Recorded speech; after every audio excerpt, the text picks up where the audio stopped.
Вітаю ўсіх слухачоў Еўрарадыё. Студыі для вас працуе Зміцер Лукашукі. Гэта сумесны стрым Еўрарадыё і Е-прамовы, які, як звычайна, можна і слухаць і глядзець праз акаунты Еўрарадыё ў сацыяльных сетках Facebook, Аднакласнікі, ВКонтакце, на канале YouTube. Навіна пра тое, што ў Вільні знайшлі парэшткі Кастуся Каліноўскага, нечакана нарадзіла спрэчкі на тэму, ці з'яўляецца ўсё ж такі Каліноўскі нацыянальным героем Беларусі ці не. Маўляў, яшчэ невядома, наш Каліноўскі ці не наш. Паставіць усе кропкі над і вырашыў гісторык Сергей Абламейка. Вынікам гэтага рашэння стала яго кніга «Каліноўскі і палітычнае нараджэнне Беларусі». Ці сапраўды атрымалася паставіць усе кропкі над і ўвогуле пра постаць Кастуся Каліноўскага і нараджэння Беларусі мы сёння і пагаворым з маім госцем у студыі, гісторык Сергей Абламейка. Добрый день, спадар Сергей. Добрый день. Спадар Сергей, вот я пачаў з таго, што пачалася нечакана гэта спрэчка, ўсё ж такі нацыянальны герой ці нацыянальны. Мы памятаем выказванне гісторыка вашага калегі спадара Марзалюка, які пачаў там сумнявацца, што нацыянальны герой, там прыводзіць доказы. Я не ведаю, былі там іншыя такія ж самыя ў яго аднадумцы ці не. Тым не менш, вам не падаецца дзіўным? Вот прыгадаем савецкія нават часы. Вот я вучыўся за савецкім часам, і то ў падручніках Кастусь Каліноўскі гэта як герой, там барацьбі з царызмам і гэтак далей. І раптам вот такое. З чаго, вот як вы лічыце?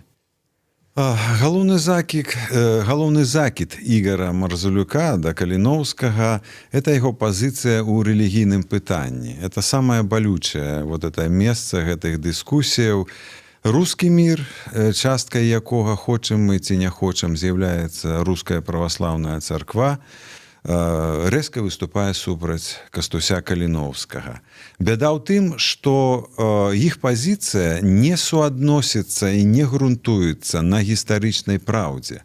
Яны абапіраюцца на прапагандысцкія цверджанні імператарскай расейскай грамадскай думкі яшчэ 19 стагоддзя, бо ў часы паўстання яно было адназначна абвешчана польскім каталіцкім. Сцвярджалася, што сяляне нават не бралі ў ім удзел, хаця насамрэч царскія генералы прымянялі такую тактыку. Разбіўшы нейкі атрад паўстанцаў, яны аддзялялі сялян ад шляхты, вытрымлівалі дзень, два, тры каранцін, разбройвалі, сялян распускалі па дамах і толькі пасля перапісвалі шляхту, рассылалі яе па астрогах і рассылалі данясенні ў губернскія канцылярыі і ў Санкт-Петербург. Такім чынам, уже ў часе самой гэтай вайны, гэтых вайсковых дзеянняў, фальсіфікавалася будучая гісторыя паўстання. Насамрэч, праваслаўныя бралі ўдзел у паўстанні. Калі ў нас ёсць час і у вас ёсць жаданне паслухаць, то я за 1 ці 2 хвіліны магу прывесці некалькі фактаў, якія абвяргаюць пазіцыю Ігара Марзалюка. Праўда палягае ў тым, што Кастусь Каліноўскі выступаў за вяртанне уніяцкай царквы. Толькі што. За гэта выступалі і польскія паўстанцы, якія былі супраць Каліноўскага. У іх там былі розныя плыні ў паўстанні. Іх было 3 партыі. І, напрыклад, вораг Каліноўскага, Баляслаў Шварца, кіраўнік беластоцкай паўстанцкай арганізацыі, пісаў генералу польскаму Міраслаўскаму ў Францыю, што нядаўнае скасаванне уніі на літоўскай Русі – гэта вельмі важны фактар, які мы можам выкарыстаць у агітацыі, каб падняць сялян. Яшчэ была памяць аб уніі. Разумееце, всяго 20 гадоў прайшло. І яшчэ былі вёскі, цэнтры супраціўлення. Яшчэ сама унія была ў Хелмскай дыяцэзіі, у якую ўваходзіла Беласточчына і Заходняя Гарадзеншчына. Адтуль ехалі падпольна святары служылі. Шляхцянак высылалі ў Сібір за дапамогу гэтым святарам. Яшчэ это все бурліла. Все гэта была свежая гісторыя, і таму яны дзейнічалі з тактычных меркаванняў, баранілі унію. Это першае. Другое. У праваслаўі, у паўстанні бралі ўдзел тысячы праваслаўных беларусаў. царскім уладам удалося высветліць веравызнанне 116 членаў Санкт-Петербургскай арганізацыі, Серакоўскага, Рублеўскага, Каліноўскага старэйшага арганізацыя была там. Са 116 яе членаў было некалькі пратэстантаў і 40 праваслаўных. То есть ледзь не палова было праваслаўных шляхцічы. Праваслаўныя шляхцічы займалі паўстанцкія пасады нароўні з каталікамі. Кіраўніком Лідскага павета, паўстанцкім кіраўніком, быў праваслаўны шляхціч Вітольд Гажыч. У паўстанні за ўдзел у паўстанцкіх атрадах было саслана ў Сібіры асуджана 14 праваслаўных святароў, якія са зброяй у руках ваявалі у паўстанцкіх атрадах.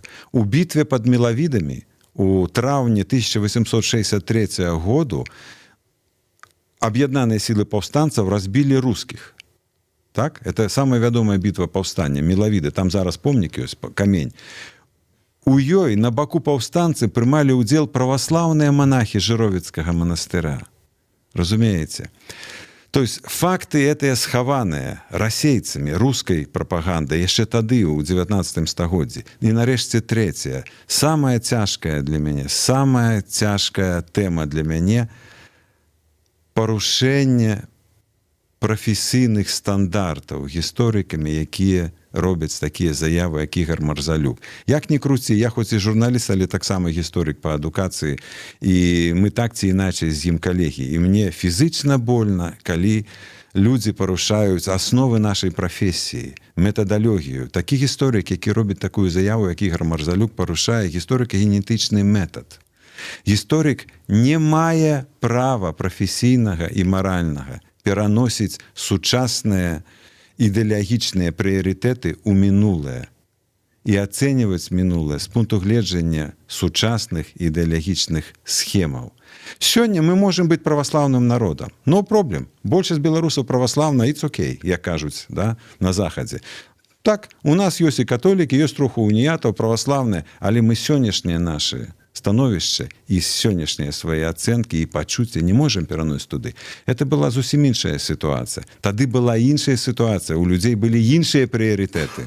Яны б не зразумелі на сённяшніх, а вот мы, гісторыкі, павінны зразумець іх дзеянні мінулых. У вачах Каліноўскай это было справядлівае патрабаванне. Я вот, мне просто становится цікава, можа быть, вот вы сказали про сучасныя ідэалагічныя нейкія канструкцыі, там ці перавагі. Можа быть, справа-то ў тым, што калі раней, ну, яшчэ за савецкім часам у падручніках, пра якія я ўзгадываў, Каліноўскага і паўстанне Каліноўскага, яго называлі як антыцарскае, супраць царызму. А тут мы адзначаем слова рускага царызму. Менавіта, што вот за тое, каб Беларусь была беларускай, каб тут была свая дзяржава і супраць менавіта расійскага царызму і супраць расійскай імперыі. І зараз у сучасных-то ідэалагічных вот гэтых канструкцыях, пры тым, што мы тут саюзная дзяржава, што мы тут братэрскі народ, што мы тут разам і назаўжды, як кажуць, казаць пра тое, што вот Каліноўскі нацыянальны герой, які тут супраць рускага імперыялізма найперш змагаўся, неяк вот так вот не вельмі, і прыцягваюцца тады вот розныя аргументы кшталту, а ён тут праваслаўных рэзаў. Адназначна. Насамрэч, Каліноўскі, гэта была вайна. У мяне таксама зноў 3 пункты адказу на вашу рэпліку. Па-першае, гэта была вайна. Паўстанцы не хацелі вайны. Для нашых паўстання выбухла нечакана. Варшава не параілася з намі, з Вільняй. Нашы чакалі яшчэ Каліноўскі, іншыя хацелі 2 гады прыблізна яшчэ перавозіць зброю кантрабанда, узброіцца, пасля выступіць, захапіць гарады, і яны чакалі, што іх падтрымае Францыя. І яны аддзеляцца ад Расіі. Это першае. Але паколькі это была вайна, Каліноўскі быў лідарам у нашай частцы, у Белым Вялікім княстве Літоўскім, ён надаваў сур'ёзныя загады. Але ён не даваў загады забіваць праваслаўных святароў. Я магу працытаваць амаль па памяці. Калі ён прыняў указ беларускамоўны, Каліноўскі першы ўвёў беларускую мову пасля забароны канца 17 стагоддзя ў дзяржаўнае справаводства. Ён як лідар па-беларуску дзяржаўныя указы прымаў. Другі яго беларускамоўны указ называецца «Приказ да народу зямлі літоўскай і беларускай». Ён пісаў там, забараняў ствараць сялянскую міліцыю у падтрымку царскіх войскаў. Ён пісаў, а хто будзе спрэчан гэтаму прыказу, будь ён поп ці ксёндз, селянін ці пан, зрабіўшы справядлівы суд, весці на шыбеніцу. Гэта была вайна. Ён быў дзяржаўны лідар, ён прымаў цяжкія рашэнні, але зусім не супраць праваслаўных. Это першая рэч. Другая рэч. Вы абсалютна маеце рацыю, што пафас публіцыстыкі Каліноўска антырасійскі, бо гэта было нацыянальнае вызвольнае паўстанне. Расія была імперія, якая захапіла ягоную радзіму. Пафас яго тэкстаў антырасійскі, это праўда. І прапаганда была скіравана супраць Расіі. І сёння это цяжка. У нас нават беларускія філосафы пішуць тэксты, што антырасійскі нацыяналізм у Беларусі ніколі не будзе мець сэнсу. Вот недавно адзін з калегаў напісаў такі тэкст. А Каліноўскі быў антырасійскі, это праўда. І вся філасофія яго, і пункты, пра якія я тут напісаў, яго нацыянальнага запавету, все, яны скіраваныя супраць Расіі. Ён успрымаў Расію як найбольшую пагрозу існаванню беларусаў. Это правда. Третье, апошняе, чаму ў СССР яго шанавалі і все? Таму што з яго спрабавалі зрабіць ледзь не камуніста. Прынамсі рэвалюцыянера. У яго быў моцны, сапраўды сацыяльная рыторыка. Вось, праблема ў тым, што я тут пастараўся паказаць, што за яго сацыяльнай рыторыкай, антыпанскай рыторыкай стаяла нацыянальнае патрабаванне, нацыянальныя каштоўнасці. Ён лічыў сялян і дробную шляхту беларусамі, а буйную шляхту ўжо з польшчынай. І ён казаў, што шляхта з намі не пойдзе, таму яе нават можна рэзаць, бо яна не з намі. Для яго шляхты, і калі ён крыкнуў на эшафоце, у нас няма шляхты, все роўнае, для яго не было шляхты пастолькі, паколькі яна не была беларускую. А дробная шляхта была беларускамоўная, і сяляне былі. Ён хацеў забраць зямлю з рук палякаў і перадаць яе ў беларускія рукі. А ў часы камунізма з яго рабілі сацыялісты і амаль камуніста. Супраць паноў, зямлю сялянам. Разумееце. А цяпер атрымліваецца так, што там у сучаснай Расіі, у сучасным палітычным і гістарычным эстаблішменце дзесьці на ўзроўні, што украінскі Бандера, што зараз наш беларускі Каліноўскі. Вот на такім узроўні стаўлення да яго. Так, з яго робяць пудзіла. Фальсіфікуюць дадзеныя, прыдумляюць нейкія. Недаўна праваслаўныя святары беларускай праваслаўнай царквы ў мінулым годзе падчас спрэчак прыводзілі прыклады пакаранняў нейкіх людзей, якія рабавалі, забівалі, а пасля салідныя гісторыкі паказваюць, што гэта былі расійскія казакі. Это не былі паўстанцы Каліноўска, а злачынствы марадзёраў, гвалтаўнікоў прыпісваюць паўстанцам Каліноўска. Все пераблытана, але вы маеце абсалютна рацыю, што это ідзе, конечно, з Расіі. Вось нам пішуць каментары, навошта некаторым гісторыкам адбіраць і так нешматлікіх герояў Беларусі. Здаецца, мы тут спрабавалі адказаць на это пытанне. Мы пра гэта гаворым, бо это кан'юнктура. Сёння беларускі палітычны эстаблішмент прарасейскі. Яны выбралі саюзную дзяржаву, неяк трымаюцца Расіі, і каб зрабіць кар'еру, трэба прытрымлівацца такіх самых стандартаў.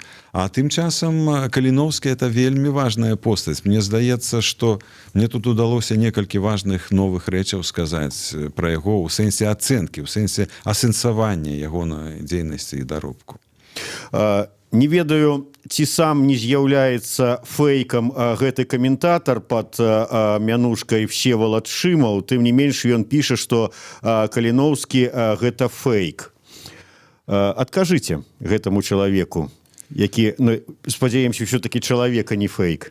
Мы ведаем, што існуе рэальная персона з такой назвай, выкладчык БДУ.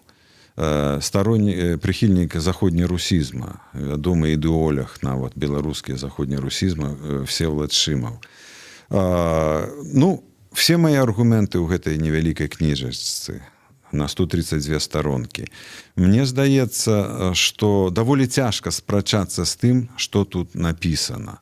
Вось. Ну, конечно, пераказваючы, мы можам сказаць, што трэба разбірацца ў гісторыі рэальна. У 19 стагоддзі нарадзілася беларуская нацыянальная ідэя, нарадзілася беларуская літаратура, якая увесь гэты рух скончыўся тым, што частка шляхты, тыя, хто трымаўся Каліноўска і яго поглядаў, выбралі сваёй краінай Беларусь, выбралі такую беларускую ідэнтычнасць. У 1 лютага 1863 году, калі літоўскі правінцыйны камітэт пасля 9-дзённых спрэчак, 8-дзённых спрэчак вырашыў абвясціць сябе часовым правінцыйным урадам Літвы і Беларусі на чале з Вінцэнтам Канстанцінам Каліноўскім. Так фактычна быў створаны першы ў гісторыі урад Беларусі пад яе новай мадэрнай назвай. Беларусь, якая існавала раней пад назвамі Русь і Літва, упершыню набыла сваю палітычную суб'ектнасць ужо пад новай назвай. Гэтак закончыўся першы этап нацыягенезу беларусаў. Аўтар яго Кастусь Каліноўскі, таму я яго тут называю палітычным бацькам мадэрнай Беларусі, новай Беларусі, якая ўзнікла ў 19 стагоддзі. Тады все нацыі ў Еўропе ўзнікалі, і што дзіўна, мы не адставалі. Па часе тут прасочваецца, што у нас все адбывалася сінхронна, што ў палякаў, што ў чэхаў, аднолькава. Яшчэ адзін аргумент выкарыстоўваецца такі. Так якое гэта было беларускае паўстанне? Гэта было польскае паўстанне, і пра ніякае беларускае паўстанне размовы не ідзе. Першае і другое, што на якой мове гаварыў Каліноўскі? Маўляў, ну да, потым ён напісаў там ліст па-беларуску, але вот усе яны гаварылі па-польску, таму гэта палякі, а не беларусы, і калі ён герой, то польскі герой, а не беларускі герой, ну і гэтак далей. Слухайце, ну у нас маса беларускіх патрыётаў сёння, якія размаўляюць па-расейску. Першая мова мая, напрыклад, расейская. Я нарадзіўся ў Менску у расейскамоўнай сям'і. Вось. Ніякай праблемы не складае. Шляхта тады пераважна размаўляла па-польску. Гэта была такая мова культурных людзей, так? Што не значыць, што яны дома не ўжывалі беларускую мову. У працы, у супрацоўніцтве з сялянамі я не бачу вялікай праблемы. Адказваючы, дарэчы, Всеваладу Шымаву пра Каліноўскага, што гэта фейк, ну, можна лічыць, што у Вільні пахавалі генетычна распазнаныя праз ДНК косці нейкага фейка. Да? Ну, мы ж не ідыёты. Хавалі сапраўднага чалавека, які быў, якога каралі, здымкі якога існуюць, дакументы і нават рукапісы. Тут, калі ласка, факсіміля лістоў з падшыбеніцы па-беларуску напісаных. Вось. Гэты чалавек стварыў першы ўрад мадэрнай Беларусі, выдаваў дзяржаўныя дакументы на беларускай мове, памёр, пакінуўшы запавет палітычны, сфармаваўшы 10 пастулятаў беларускай нацыянальнай ідэі, развітаўшыся з беларускім народам і з каханай сваёй дзяўчынай на беларускай мове. Тут ёсць містычная глава адна, сімволіка ягонай смерці. Страшна чытаць нават яе. Каментар, я так разумею, з аднаго з вашых найвялікшых прыхільнікаў, гэта ліцвіны. Ну, скажем, такія ліцвіны, да. Язэп Вукольчык піша: беларускасць Каліноўскага – гэта фейк. Зямля наша спакон вякоў называлася Літва, а вы пра нейкага белага рускага Каліноўскага хлусіце. Я магу сказаць, што вельмі добра, што ліцвіноў у сённяшняй Беларусі мала. Па мінулым перапісе 63 чалавекі, наколькі я ведаю. Вось. Я лічу, што это вельмі шкодная аблуда. Вось. Думаю, што харчуецца, сілкуецца яна таксама з Расіі, бо ліцвіны падзяляюцца на наіўных людзей, шчырых і наіўных людзей, і тых, хто хаваецца за фейкавымі аккаунтамі Фейсбуку, якія вельмі агрэсіўныя, якія насамрэч выконваюць ролю разбурэння сучаснай беларускай ідэнтычнасці, памагаюць рускаму свету. Я думаю, што калі б сур'ёзна чалавек смог прачытаць эту кніжку, то з ліцвінствам тут было б пакончана. Тут паказана, як у 19 стагоддзі і тыя, хто лічыў сябе літвінамі, і тыя, хто лічыў сябе русінамі, выбралі беларускую ідэнтычнасць. І чаму? Чаму яны выбралі эту назву? Тут ёсць спецыяльная глава этому прысвечаная. Дарэчы, усяму віной польская мова. Ну, хоць за гэта дзякуй ёй. Давайте бліжэй яшчэ раз да самой кнігі, дакладней да працы над ёй. Наколькі складана было, здавалася, пра Каліноўскага, ну, ўжо ўсё, што маглі, высветлілі. Ужо ўсе там і лісты падшыбеніцы і на памяць вывучылі, і ўсе яго даты нараджэння і нейкія там гістарычныя моманты ведалі. Ці цяжка было працаваць, ці атрымалася знайсці нешта такое, што да гэтага, што стала адкрыццём? Дзякую вам за гэтае пытанне, Зміцер. Это вельмі важная тэма, насамрэч. Мы живем у 21 стагоддзі. Сёння гісторыя ў свеце адрозніваецца ад той гісторыі, якая гістарычная навука, я маю на ўвазе, адрозніваецца ад той, якая існавала ў 20 стагоддзі. У 20 стагоддзі вельмі важна было знайсці даты, імёны, дакументы, пацверджанні, разумееце? Это быў такі этап. Мы таксама мелі такі этап. І наше, так сказаць, каліноўсказнаўства таксама мела. У нас жыў волат беларускай гістарычнай навукі Геннадзь Кісялёў, які всё жыццё збіраў дакументы і інфармацыю жыцця Каліноўска, всё жыццё пісаў пра яго. І ў 1999 годзе у беларускай кнігазборы выйшаў салідны том, падрыхтаваны Геннадзем Кісялёвым, дзе сабраныя дакументы. Усё, што ёсць пра Каліноўскага. І ўспаміны пра яго, і дакументы паўстання, і яго лісты, і лісты яго брата, і ўсё. Наступны этап гісторыі – это асэнсаванне і будаванне нейкіх новых канцэпцый на падставе таго, што ўжо знойдзена. Тыповы прыклад, тут ёсць глаўка невялікая, якая прысвечаная даце выдання прыказу да народу зямлі літоўскай і беларускай, беларускамоўнага дзяржаўнага дакументу Каліноўскага. Ён быў прыняты ў чэрвені 1863 году. І вось Геннадзь Кісялёў прысвяціў гэтаму цэлае даследаванне, сур'ёзны артыкул і даказаў, ён падпісаны указ Каліноўска, дадзены ў Вільні ў дзень святога Варфаламея. Не Барталамея, а Варфаламея.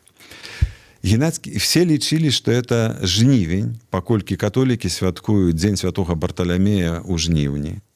Геннадзь Кісялёў прысвяціў даследаванне і даказаў, што гэта здарылася ў чэрвені і маецца на ўвазе уніяцкія і праваслаўныя святкі, а не лацінскія, не рымска-каталіцкія. І што гэты указ ужо быў у паліцыі пачатку ліпеня. Так что Кісялёў доказаў, высветліў дату і пашоў далей. Это была яго справа. Я пайшоў яшчэ далей. Я пастараўся патлумачыць, чаму Каліноўскі выбраў гэтую дату, усходнехрысціянскую. І праз гэта ўсё. Тут просто на падставе знойдзеных ужо фактаў таго, што мы ведаем пра Каліноўска, я пастараўся па-новаму зірнуць на яго дзейнасць беларускімі вачыма. І атрымалася, што ён стварыў першы ўрад мадэрнай Беларусі. Это не адбылося ні ў часы БНР у 1918 годзе. Дарэчы, яшчэ одно пытанне, можа быць, яно і вартае. Герман Забаронак піша, чаму пра суб'ектнасць Беларусі казаў толькі Каліноўскі, а не, напрыклад, Саракоўскі? У іх былі розныя погляды. Саракоўскі, у паўстанні было 3 плыні. Былі белыя, это пераважна багатыя памешчыкі. Яны хацелі далучэння тэрыторыі Вялікага княства Літоўскага да царства польскага, застаючыся аўтаноміяй у складзе Расіі. Былі памяркоўныя чырвоныя, да якіх належаў Саракоўскі, якія хацелі аддзялення ад Расіі і аднаўлення Рэчы Паспалітай у межах 1772 году. І былі Рэч Паспаліта двух народаў. І былі радыкальныя чырвоныя, лідарам якіх быў Каліноўскі, якія хацелі суб'ектнасці, хацелі незалежнасці ад Польшчы. Пра што пісалі все мемуарысты. Ён быў вар'ят, палякі пісалі. У часе паўстання пачаў спрэчку з Варшавай пра межы, пра будучыя межы, і все. А для яго это было важно. Тут все это прасочваецца, тут на цытатах пабудавана все. Як ён змагаўся за недатыкальнасць, за роўнасць Варшавы, каб яны нічога не дыктавалі, не забіралі тэрыторыю сабе, уключна з інфлянтамі і жмуддзю. І ён хацеў цалкам, это быў незалежнік. Ён нават пячатку вырезаў у чэрвені 63 года са словамі «свабода, роўнасць, незалежнасць».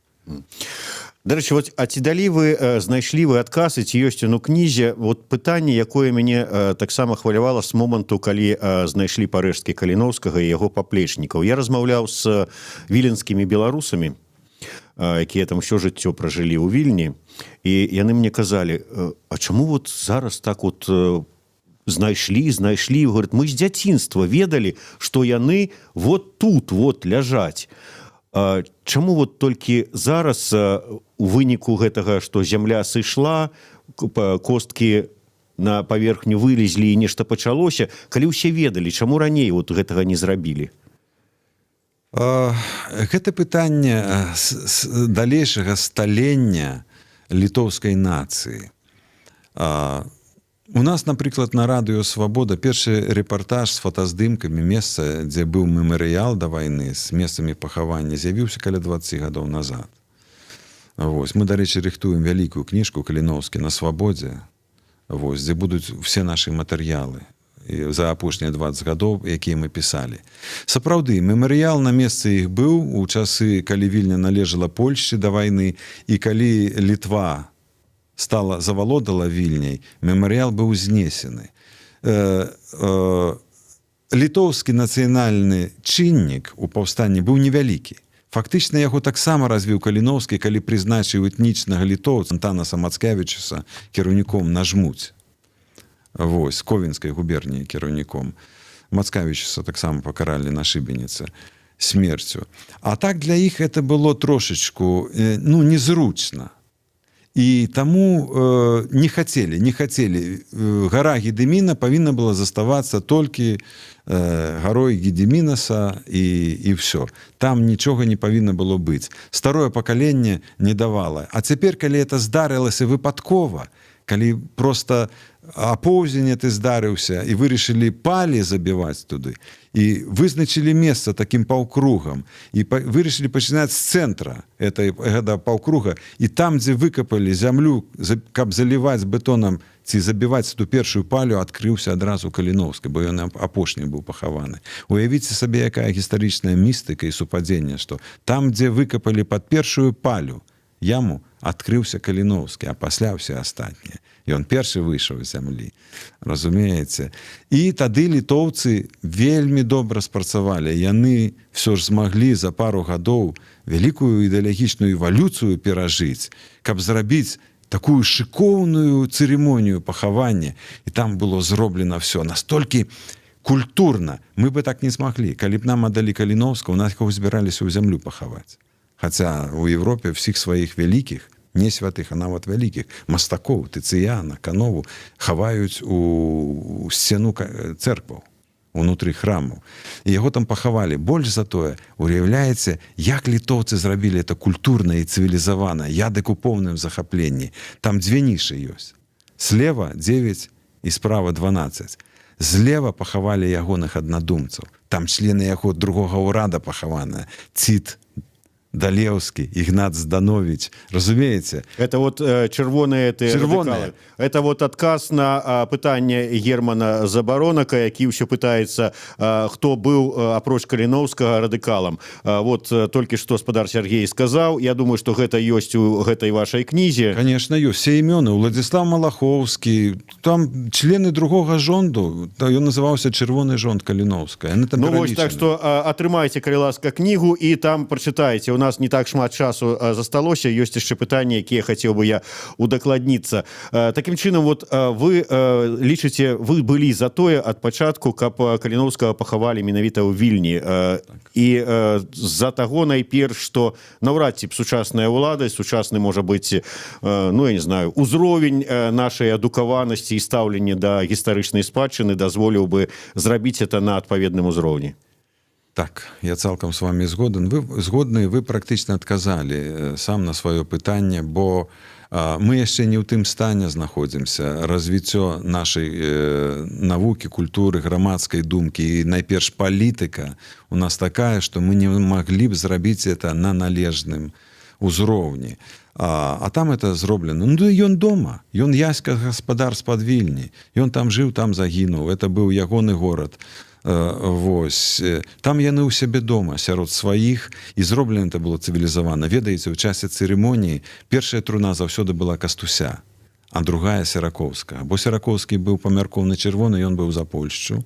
Вось. І каля труны Серакоўскага заўсёды стаяла польская ганаровая варта, а каля труны Кастуся заўсёды стаяла літоўская. Літоўцы зрабілі это на найвышэйшым узроўні. Я са слязьмі дагэтуль думаю, як яны это добра зрабілі.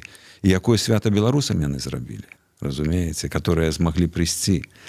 Да, вот толькі калі б там быў, скажем, літоўскі і беларускі жаўнер у гэтай варце каля труны Каліноўскага. На жаль. Але народ беларускі там быў.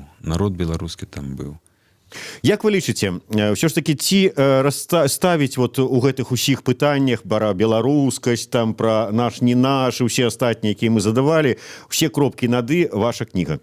І вот калі б пачытаў гэтую кнігу ваш калега Ігор Марзалюк, пераканаўся, пачаў бы ён па-іншаму гаварыць? Я б вельмі хацеў, каб прачытаў. Я б вельмі хацеў, каб гэтая кніжка расставіла ўсе кропкі над «і». У маім разуменні тут няма чаму запярэчыць. Это вельмі забойчая інфармацыя. Але я ўжо даўно жыву і ведаю, што людзей не так лёгка пераконваць. Людзі спрачаюцца, людзі амбітныя, людзі раўнуюць. І, ведаеце, складана. Але хтосьці абавязкова будзе перакананы. Абавязкова. Не ведаю, наколькі это пераканае Марзалюка, але хтосьці ўспрыме эту інфармацыю. Ну, ёсць яшчэ такі момант, як палітычная кан'юнктура. Вот сёння выгадна пра Каліноўскага гаварыць так, гавораць так, нягледзячы на тое, што ты гісторыкі, там парушаеш нейкія нормы, клятву Гіппакрата, гісторыка. Так, это своеасаблівае парушэнне клятвы Гіппакрата. Вельмі добрая метафора, вельмі добрае параўнанне. Вы вот пра сваю кнігу казалі і пра Каліноўскага бацька мадэрновай Беларусі. Мадэрнай Беларусі. Вы хочаце, каб вашу кніжку забаранілі? У нас же ж тут адзін бацька. Ой, ну, забароняць, дык забароняць. Рэкламу зробяць. Я пра гэтага бацьку зусім не думаў, хаця таксама калега, так сказаць, гісторык, мог бы пачытаць. Але гэта не зусім гістарычная кніжка, недарэмна яна названая. Спачатку мы хацелі назваць яе гісторыка-філазофскі нарыс, пасля вырашылі ад слова нарыс адмовіцца, каб і зрабілі гісторыка-філазофскае эсэ. Тут шмат філазофіі таксама, ну, палітычнай гісторыі і няма спасылак, толькі літаратура і крыніца ў канцы згадваецца. Спецыяльна, каб не ускладняць тэкст, каб ён быў такі даступны. Вельмі хацелася б, каб яе прачыталі найперш прафесійныя гісторыкі. Ну, а нам бы вельмі хацелася, каб прачытала гэтую кнігу як мага больш шараговых беларусаў, і не толькі беларусаў, грамадзян Беларусі і суседніх краін. Таму, можа быць, не будзем усе таямніцы гэтай кнігі раскрываць. Дзе яе можна прыдбаць, якім чынам? Вот мне пашэнціла, спадар Сергей сам прынёс, зараз аўтограф пакіне, спадзяюся, а вот іншым. Ведаеце, што Радыё Свабода не прадае свае кніжкі. Радыё Свабода раздае. У нас на сайце ўжо каля тыдня вісіць артыкул, дзе можна замовіць яе электронна. Кожны, хто замовіць, таму прышлюць.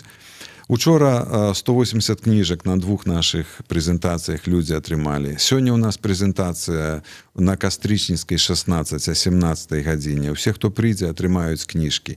І так замовы, бо яны не прадаюцца, разумееце. Толькі можна атрымаць вот на такой імпрэзе або ў падарунак, або замовіць сабе па інтэрнэце. Зміцер, выбачаюся. Але пасля ужо праз тыдзень PDF-версія этой кніжкі і ў электронных фарматах будзе на нашым сайце. Кожны зможа сабе спампаваць. Гэта правільна, але ў любым выпадку папяровая версія гэта добра. Таму у каго няма магчымасці даехаць да Мінска, заходзіце на сайт Радыё Свабоды, робіце замову, дашлюць. Хто можа, і я гэта раю вам зрабіць, сёння о 17 гадзіне Кастрычніцкая 16, прастора ОК 16 будзе прэзентацыя, атрымаеце і кнігу, і размову, і аўтограф. Сергей Абламейка, Зміцер Лукашук, сумесны стрым Еўрарадыё і Е-прамовы. Да сустрэчы.